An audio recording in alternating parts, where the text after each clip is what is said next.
Hi, CA Gitesh Singla this side.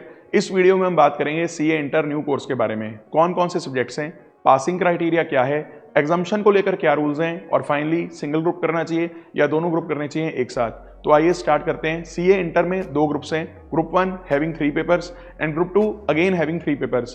तो total हैं 6 paper और ये सभी पेपर हैं 100 मार्क्स ईच के और सभी पेपर के अंदर 30% एमसीक्यूज हैं और 70% होगा डिस्क्रिप्टिव पेपर यानी कि सब्जेक्टिव पेपर। और अच्छी बात यह है जो 30% एमसीक्यूज हैं उसमें किसी भी तरह की कोई नेगेटिव मार्किंग नहीं है। जी हाँ, बिल्कुल नहीं है। तो इस बात पे वीडियो को कर दीजिए लाइक। तो बढ़ते हैं आगे। पहले ग्रुप 1 के तीनों पेपर के नाम जान लेते हैं। Paper 1 advanced accounting, paper 2 is corporate and other laws, जिसमें कॉर्पोरेट एंड एलएलपी का जो सेक्शन है वो 70 मार्क्स का है और जो अदर लॉज का सेक्शन है वो 30 मार्क्स का है। Paper 3 is taxation divided into section A that is income tax 50 marks and section B GST again 50 marks. तो ग्रुप 2 में चलते हैं। ग्रुप 2 का जो पहला पेपर है यानी कि paper 4 that is cost and management accounting, paper 5 is auditing and ethics and paper 6 is financial management यानी एफएम एंड स्ट्रेटेजिक मैनेजमेंट यानी कि एसएम। ये दोनों 50-50 मार्क्स के पार्ट हैं। तो टोटल 6 पेपर हैं। अब सवाल ये उठता है कि इन 6 पेपर्स को क्लियर करने के लिए पासिंग क्राइटेरिया क्या है। तो पासिंग क्राइटेरिया में आईसीएआई ने 2 कंडीशंस बताई हुई हैं। पहली कंडीशन है कि आपको कम से कम हर पेपर में at least you have to score 40%। और दूसरी कंडीशन जो कि एंड है, दोनों कंडीशंस पूरी करनी है। दूसरी कंडीशन है you need to score 50% in aggregate. इन दोनों कंडीशंस को हम समझेंगे 2 सिनारियोज के अंदर कि अगर हम एक एक ग्रुप देते हैं तो कैसे ये कंडीशंस पूरी करनी है और अगर हम दोनों ग्रुप्स एक साथ देते हैं तो कैसे कंडीशंस ये पूरी होंगी। तो पहले आपको ये पता होना चाहिए कि आईसीएआई जो पेपर कंडक्ट करता है सीए इंटर के, वो साल में 2 बार करता है, मई एंड नवंबर। अटेम्प्ट के हिसाब से आप चाहे फर्स्ट ग्रुप पहले दे दो, चाहे सेकंड ग्रुप पहले दे दो, चाहे दोनों ग्रुप एक साथ दे दो, ठीक है। तो अब यहाँ पे हम समझते हैं कि अगर हम सिंगल ग्रुप देते हैं तो हमारी पासिंग की कंडीशंस कैसे पूरी करनी है और अगर हम दोनों ग्रुप एक साथ देते हैं तो कैसे। सिनारियो 1 हम लेके चलते हैं कि बच्चे ने सिंगल ग्रुप दिया, चाहे ग्रुप 1 चाहे ग्रुप 2, और तीनों ही पेपर में उसने 50-50-50 मार्क्स ले लिए।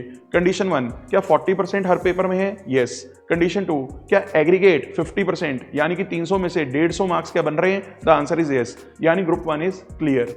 अब सिनारियो 1 में ही, सिंगल ग्रुप में ही हम एक और केस लेते हैं, केस 2। केस 2 में तीनों पेपर्स में ही बच्चे ने खूब दिन रात मेहनत करी और तीनों में मार्क्स आ गए 70-70-70। 40% इन ईच, यस। क्या एग्रीगेट 50% बना है? यस सर, उससे काफी ज्यादा बने, यानी कि 210 नंबर बने हैं। अब सोचता बच्चा यहाँ पे ये है कि सर जो ग्रुप 1 में मुझे चाहिए थे 150 पर आए हैं 210, जो मैंने एक्सेस 60 मार्क्स स्कोर करा है, क्या इसका अगले अटेम्प्ट में जब मैं ग्रुप 2 दूंगा क्या उसमें कोई बेनिफिट मिलेगा? तो इसका आंसर है नहीं। ये दोनों ग्रुप अगर आप इकट्ठे देते हो तो ही आपको ये बेनिफिट मिलता है, जो हम सिनारियो 2 में समझेंगे।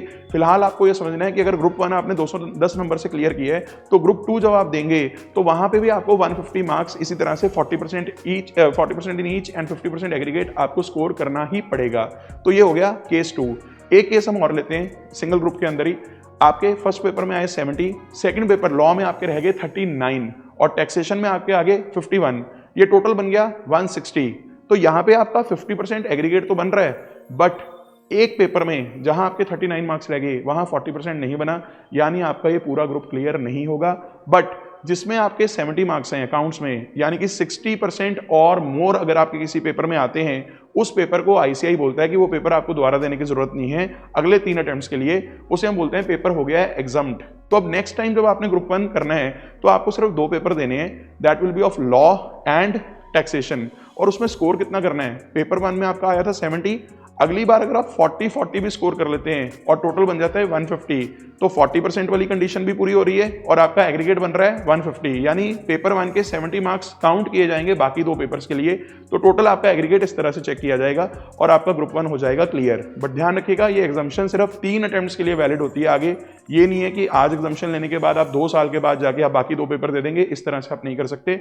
और आप ऐसे भी नहीं कर सकते कि पहले आपने पेपर 1 एग्जाम्प्ट कर लिया, अगली बार आपने पेपर 2 एग्जाम्प्ट कर लिया, अगली बार पेपर 3 एग्जाम्प्ट कर लिया, ऐसे भी आप ये नहीं कर सकते।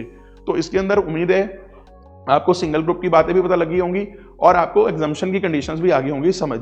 अब हम बात करते हैं कि अगर हम दोनों ग्रुप्स इकट्ठे देते हैं तो हमारी मार्किंग और हमारी पासिंग क्राइटेरिया कैसे बनेगा। तो केस 1, आपने पेपर 1, 2, 3 तीनों में 50 स्कोर किया, 50-50, एंड पेपर 4, 5, 6 में भी आपने 50 स्कोर करा। ये तो पहली कंडीशन होगी 40% इन ईच मेंटेन हो रही है और 50% इन एग्रीगेट। यस, 600 में से आपके बन रहे हैं 300। दोनों कंडीशंस होगी पूरी, आपके दोनों ग्रुप्स ही हो गए क्लियर। केस 2, आपके ग्रुप 1 की तैयारी आपने ज़्यादा स्ट्रॉन्ग करी और आपके तीनों में आगे 70 70 70 यानी कि 210। अब ग्रुप 2 अब अगर आप साथ में ही दे रहे हैं तो अगर आपके पेपर 4 5 6 में 40 40 40 स्कोर भी आता है जो कि बनता है 120, तो पहले का 210 और दूसरे का 120, इन दोनों को किया जाएगा एग्रीगेट और ये एग्रीगेट बन जाता है 330, यानी कि 600 में से 300 वाली कंडीशन भी आपकी पूरी हो रही है 50% वाली, और साथ ही साथ आपकी 40% इन ईच की कंडीशन भी हो रही है पूरी। इस केस में आपके दोनों ग्रुप्स हो जाते हैं क्लियर। इसे हम बोलते हैं कि एक ग्रुप का जो एक्स्ट्रा आपने स्कोर किया वो आपने सेम अटेम्प्ट में जब दूसरा ग्रुप भी साथ में दिया, ये आपस में आपके मार्क्स सेट ऑफ हो गए और काफ़ी बच्चे सेट ऑफ के बेनिफिट में दोनों ग्रुप्स क्लियर करते हैं। तो अगर आप हमसे पूछें कि हमें एक करना चाहिए, दो करना चाहिए, तो मैं ये कहूँगा कि हर बच्चे का अपना अपना पर्सनल चॉइस है। बट येस, जिनको ये सेट ऑफ का बेनिफिट नजर आता है कि हाँ ये सेट ऑफ के बेनिफिट में काफ़ी अच्छा है, तो वो बच्चे डेफिनेटली दोनों ग्रुप इकट्ठे देने का प्रयास करते हैं और इसमें रैंक भी आने का चांस होता है, क्योंकि ऑल इंडिया रैंक जो आता है वो सिर्फ जो दोनों ग्रुप्स इकट्ठे क्लियर करते हैं उन्हीं बच्चों का AIR आता है। बाकी it is your personal choice, जितना प्रेशर आपसे हैंडल होता है उसके हिसाब से आप अपना डिसीजन लीजिएगा। और अगर कोई भी डाउट आपकी और बचती है तो प्लीज़ कमेंट सेक्शन में जरूर बताइएगा, हमारी टीम उसका रिप्लाई करेगी। Thank you very much, all the very best.